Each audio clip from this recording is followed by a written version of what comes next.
Welcome to Love and Other Investments, where we talk about finances, but more importantly, how finances impact relationships. My name is John, and I'm a financial planner. And my name is Jeff, and I'm a licensed marriage and family therapist. Hey, I'm Jeff. And I'm John. And today's question is, how do attention issues impact our relationships, especially about money? So, are we talking about ADHD? Well, not really. Okay. I mean, yes, but no. So, for those of you who know, ADHD or ADD, depending on the whole story, right, is a diagnosis. You take a bunch of tests. It takes quite a bit of time to do them and get them read by somebody of quality to determine whether or not you have this condition that you're struggling with, right? Right. And there's probably a fair amount of people who have struggled with attention issues. Yes. That do not ever go through this process. Correct. And quite frankly, if they did, they wouldn't test positive. That's right. But they still have attention issues. That is correct. So just to expand this idea a little bit more, attention is implicated in lots of problems in life. We're always attempting to hold attention, whether we have a diagnosable problem or not, where attention is involved in everything we do. So anything might cause us to lose attention. Having a chronic illness, being in a car accident, having a head injury. Being under an inordinate amount of stress. Especially stress. Grief. Sleep deprivation. So you have a new baby. Yeah. Right? So we want to make this a big topic today because we don't want you to think that, hey, we're just shooting at some small percentage of our listening audience. Right. If you think you have ADD or ADHD, then what you should do is go find a psychologist who does testing and have them test you for it, and then you can find out. So, Jeff, really quick, we know what it's like to not pay attention. Yes. But let's break that out for people really quick. What kinds of behaviors kind of show themselves when we're talking about attention issues? Well, attention is sort of a synonym for focus. Mm-hmm. So if you find yourself struggling to focus on a task, then that's the sort of basic idea we're talking about, right? So let's say you go to work and you have a task list. I mean, lots of people go to work and they have a task list, and you start at the top of your list, and you get 2/3 of the way through, and then suddenly you get an email and you're having to answer the email, and suddenly that reminds you that you had some other thing that you needed to do, so you have to go talk to a colleague, and then the colleague reminds you that you had something due tomorrow. So you go back to your desk and work on the thing that is due. Mm-hmm. And suddenly you're 3, 4, 5, 7, 10 steps away from your task list. And you really haven't maybe you've gotten a lot of things done, but you really haven't gotten your core things done. Yeah, I mean, you actually might have accomplished quite a lot, but you might not have accomplished the things that were at the top of your priorities. And so let's step back, because our question is, how does this impact relationships? Mm-hmm. And you can imagine a scenario where one partner says, hey, would you mind washing the car today? Mm-hmm. And the person who's been tasked with that says sure, but at the end of the day the car hasn't been washed, and the partner says, why didn't you wash the car? And the person who's supposed to do that says, well, Joey, our son, skinned his knee, and I had to take care of it. And after that, I realized the cat needed a bath. And then I got scratched up for that. And, you and I had the conversation about what to do with these possibly infected cat scratches, And then it's like, and once that occurred, I was reminded I needed to go to the pet store to get the pet food, right? And they had a bunch of new pets there, and yes. I got distracted looking at those. Right, because I've always wanted a parakeet, right? So then, of course, I needed to go do the research on my phone about parakeets and whether or not they can live with cats. And of course, you feel compelled to do these things, right. And your spouse is now feeling compelled to kill you. Right, exactly. Right. Your spouse is pulling their last hair out. You had one job. You had one job. I needed it done. Why didn't you do it? And honestly, if we're talking about washing the car, it's not a big deal. But if we're talking about getting the taxes done, or if we're talking about paying bills, or if we're talking about going to the store and I gave you a list of 14 things that we needed, right, and you came back with 19 things, only 3 of which were on the list. Yes. This can create some stress. Right. Now, before we go into solutions, I want to bring up one more aspect that kind of goes along in the, we'll call it the ADHD universe, and that's the area of hyperfocus. Yes. What in the world is that? Yeah, I mean, there's a paradoxical phenomenon that occurs for lots of people who have attention problems, which is that they can be super focused on something for a period of time and feel like they're a dog on a bone, right? Like that bulldog tenacity. They just cannot let it go. So in that phenomenon, they can be super at a single task if they're invested, or they can drown out other distractions with, and by whatever means they might choose. So you might find sometimes that people who have attention issues are super focusers. Correct. As well as being unable to focus. Correct, which is why a lot of people get frustrated working with people like this, because they go, well, I have a hard time paying attention, and then they watch them and they go, you have no trouble spending 16 hours working on this hobby or this project, right, or this problem, right, but I ask you to do one thing and you can't do it, so it must be me that you're rebelling against. Yes. And that's a tough interpretation in a relationship. Absolutely. Yeah. So one of the things that you have said that is pretty true is that I tend to think that my spouse thinks like me. Right. That the way they organize the world, that the way they approach things is the correct way, the way I approach them. Right. So, if you're struggling with attention issues and your spouse isn't, this can create some structural problems in how you move forward. Yeah, if you're assuming that the partner who has attention problems, if you assume that they don't, or you don't understand that they don't, you're just not aware of it, then imagine the kinds of conflicts that come up because of that. You really do begin, as you pointed out, to interpret their behavior as intentionally problematic towards you. Mm-hmm.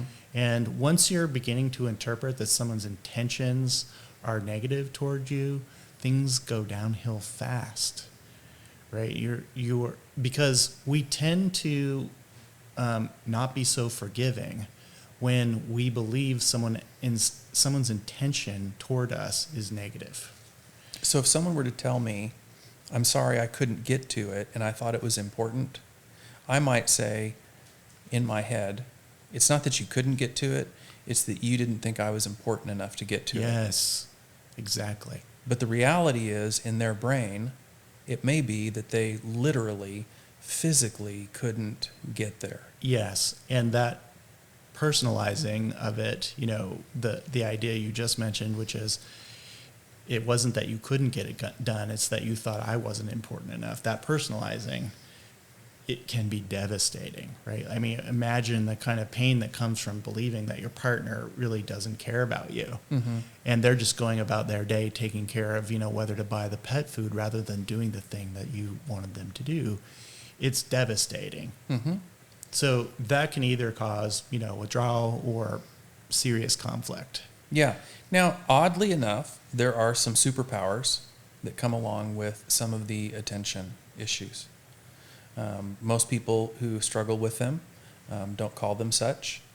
But that hyper focus, while sometimes creating its own issues, some great problems are solved by people who hyper focus on issues. Sure. I mean, I think the truth is, I'm not sure I would call them superpowers, because I think lots of people who have really serious attention issues would prefer not to have serious. Absolutely. But I think I really like the idea that you're describing, which is that people who have attention problems really try to work out ways to solve those problems. Like on some level, even if they're not completely aware, they grasp that how their thinking is going to be a problem in some way, and they try to find workarounds, even if they're not completely aware of it.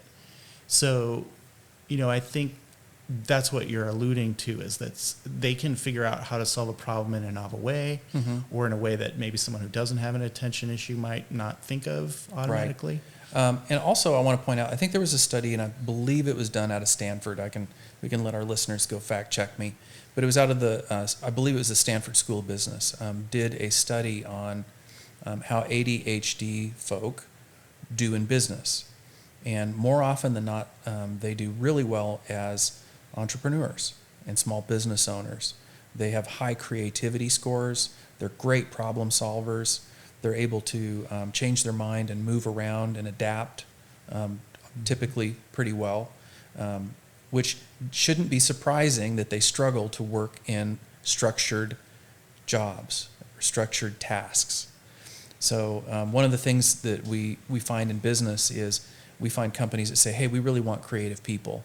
And we bring them in at the ground level where there's absolutely no room for creativity. We give them tasks to do. And they don't do well because they're creative. Yeah, right. So it's really hard for them to work their way up. Sure. So, creativity, problem solving, those are things that typically really are strong suits. I think, we're thinking about this from one dimension, and of course, humans are multidimensional. So there's more than one factor that we would need to consider for a question about what kind of job most suits someone. Right. Personality, history, what kinds of stressors they're under, what kind of relationships they've. I mean, we all have developmental trajectory, so we're at a certain place in learning, and that dictates what kinds of things we're good at or not good at. So I would want to keep in mind all of the factors that might contribute, not just the attention factor. Let's start working towards the close. Yeah. Okay. It's going to be a few minutes, but let's work through it. Okay. And that is, let's go back to this place where you're in a relationship with somebody and you feel like they're not honoring what you need to get done. Yeah. Or you are the other person and you're saying, hey, my spouse keeps giving me things that they really need and I can't seem to get there. Yeah. I mean, there's all of that tension, right? Right. So how do we communicate through this? How do we build a life together in this situation? I think step number one is figuring out how to educate yourself about the possibility that your partner could have problems with attention. I'm not talking about whether they have an ADHD diagnosis, although that might be the case for some people. I'm just wanting them to be aware of or notice that maybe your partner is a little disorganized or chaotic, or maybe they're easily distracted, or maybe it's hard to keep them focused on something that you really need them to do, even though they're productive in other ways, and so on. You can easily go online and search for symptoms that are related to attention problems. Right. Whether it's ADHD or not, you can go and find reputable sources easily and just sort of get your head around, does my partner display any of these things? And if so, hopefully a light bulb will go on. Right. And a lot of times in relationships, these things get misnamed. My spouse is lazy. Yes. My spouse doesn't care. My spouse is self-absorbed. Or narcissistic. Yeah. And we want to self-diagnose these things, and especially when we're in a bad mood, we don't do it when we're feeling benevolent. Right. And so we tend to attach some pretty negative things. Right. Yeah. So definitely, entering that awareness process or that search process to try and understand it requires curiosity, which is the opposite of criticism, right? Like it's like being open to the possibility that you might find something that's significant and explains why your partner does what they do. And let me just throw one other little piece of data in here. I think there's a common misconception that attention issues are masculine, that it's the guys who have the masculine. Yes, they're the that's ones, true, it's the boys that are all on the ADHD meds. Right. It is a phenomenon that happens to both Everyone. groups. Yeah. Yep. And you can also search if someone has a diagnosis of ADHD. I'm sure you can search prevalence in particular populations. If you want to totally geek out and go down that path, go for it. But I think that, what we're saying is step number one is awareness. Right. Help yourself be educated about the possibility that your partner could have some dilemmas around attention. Or that you do. Or that you do. That's right. And then, your question is, how do you communicate this? Once you've gathered that information, I think you just share it with your partner. Just say, hey, I realized I'm really struggling with attention and it might be a thing. Mm-hmm. And I found this website and I'd really love it if you would read it with me. Right. Or whatever. Right. So some of the things that we can be talking about is we can talk about how structure is really important. But before we get to structure, I want to talk about empathy. Please. So let's say your partner comes to you and says, I have an attention issue. Mm-hmm. If you've been struggling with that person, thinking they're lazy or thinking they believe they're more important, their tasks are more important than yours, or thinking that they don't like you, Mm-hmm. it's going to look like when they say, hey, I think I might have an attention problem, it's going to look like they're trying to find excuses. Yeah, no excuses allowed. Right. So it's really important when your partner comes to you with this idea that you give them the benefit of the doubt. Set Mm-hmm. aside your concern about excuses and hear them out. And make a judgment for yourself. Read about it. Mm-hmm. Find out for yourself. But also show some empathy. Because it probably took them quite a bit of courage to come to you saying, oh my gosh, I think I might have a problem. Or my brain works different. Yeah, right. That's not always an easy thing to make sense of or to accept about yourself. Right. That my brain might not work like other people's brains. Mm-hmm. So being gentle might be helpful. Now, in the other direction, if you're the partner who does not struggle with attention and you're needing to go to the partner who you think might, it might be a good idea to land that plane real softly because the last thing someone wants to hear is, hey, I think you're broken. I found a diagnosis that fits you. Right. And, oh, yeah? Well, let me find one that I think. Right. And by the way, I'm not saying that people who have attention problems are broken, but they could hear it like that if their partner came to them and said, hey, I think you have this. Right. So empathy is really important. So, but that's the diversion from your last comment, which was structure. Right. Step 3 is structure. Right. So, what we see a lot of times financially when someone has some attention issues is we see that they can get financially distracted very easily. So what does that look like? It looks like picking up new hobbies at the drop of a hat. It looks like impulse spending. It looks like moments of hyper-focus and trying to fix the things that you wish you hadn't done or done differently. Mm-hmm. And maybe only getting those half done. It often involves a fair amount of shame, mm-hmm. of feeling like I don't have impulse control.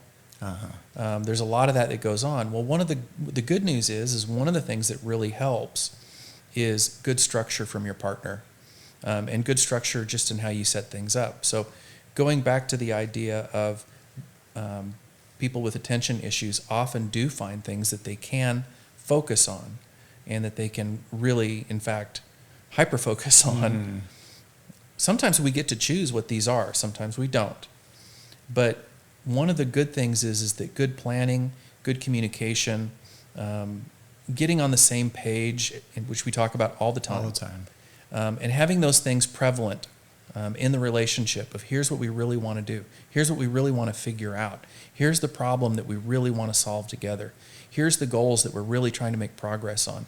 Here's the keeping those things front and center really helps somebody who has an attention issue keep focused on what the central thing that we're supposed to be doing is. I really like this idea that you just described because I think there could be a temptation amongst partners who don't struggle with attention to imagine that what their partner needs is more structure and therefore they are going to be the dictator of that structure. Right. And that's probably not going to go over well. No, this needs to be co-written. Yes, it needs to be a collaboration and Correct. an ongoing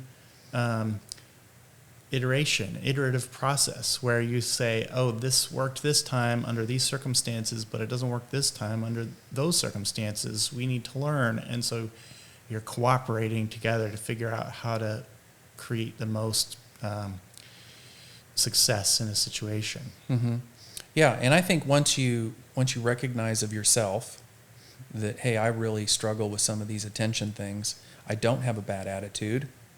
I have some barriers that are keeping me from doing this easily and seamlessly like I seem to think other people do. Yeah. That helps you just knowing that that's the battle. That helps you find the coping mechanisms. That helps you make some awareness of, oh, I'm having that moment. I'm having that thing where I'm being distracted. Yeah. I could either use some help or I need to come back and hit this again 5 minutes from now or whatever your tool is. Yeah. Right? There are a ton of things you can go online and different groups that will offer concrete suggestions that could be specific to your situation. Right. These are thousands and thousands of things that, people offer up as possible solutions to problems of attentions. Right. So to wrap it up, I think this is kind of the thing that we keep doing, is we keep saying, hey, managing finances isn't hard. It's arithmetic, right? It's money in, money out. Right. But what clutters the thing up is all the humans that are attached to it, right? Exactly. And so each of us is different and we struggle with different things. And if one of the things that is currently in your story is either you or your spouse is struggling with attention issues, that is not something to ignore. It's not something to hide or try to just, gloss over because, punish. Or to punish. Yeah. It's something to recognize that this is your story. This is your challenge. Yeah. And to do it together because you can still win. And to do it with love. Care about your partner. If they're struggling somehow, care about them. Yeah, the more we figure each other out, the more fun the game becomes. Yeah. You work as a team. All right. Sounds great. Thanks, Jeff. See ya. Hey, thanks for listening. Please leave us a review and follow us so you don't miss an episode.